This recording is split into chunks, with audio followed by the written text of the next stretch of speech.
Hello అండి. నమస్తే. ఇదొక మినీ వ్లాగ్ అండి. నిన్న మా పిల్లల స్కూల్‌లో పేరెంట్స్ టీచర్స్ మీటింగ్ అయిందండి. గ్రౌండ్‌లోకెళ్ళగానే చూసారు గదా! పిల్లల క్రియేటివిటీ ఎంత బావుందో.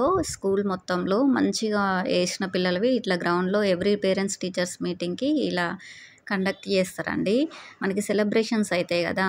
సంక్రాంతి టైంలో, శ్రీకృష్ణ జన్మాష్టమి టైంలో ఇలా ఫెస్టివల్ సెలబ్రేషన్స్ అయినప్పుడు పిల్లలు చేసినవన్నీ క్రియేటివిటీ ఇక్కడ గ్రౌండ్‌లో పెడుతుంటారు.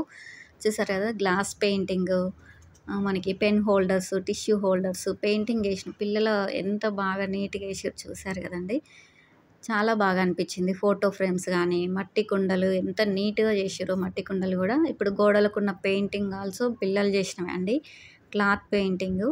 సో, ఇలా మంచిగా లుకింగ్ అనేది నీట్‌గా ఉన్నవి ఇట్లా గ్రౌండ్‌లో మనకి ఎవ్రీ పేరెంట్స్ టీచర్స్ మీటింగ్‌కి ఇలా పెడతారు. చూడగానే గ్రౌండ్ లుకింగ్ అయితే చాలా బాగా అనిపిచ్చింది. ఫ్లవర్ వాజెసు, క్లాత్ పెయింటింగు చాలా నీట్‌గా ఏసిర్రండి. అంటే ఇది ఎల్‌కేజీ నుంచి 10థ్ వరకు ఏసిన పిల్లల క్రియేటివిటీ అంతా ఇట్లా మనకి చూపిస్తారు వీలైనంత వరకి.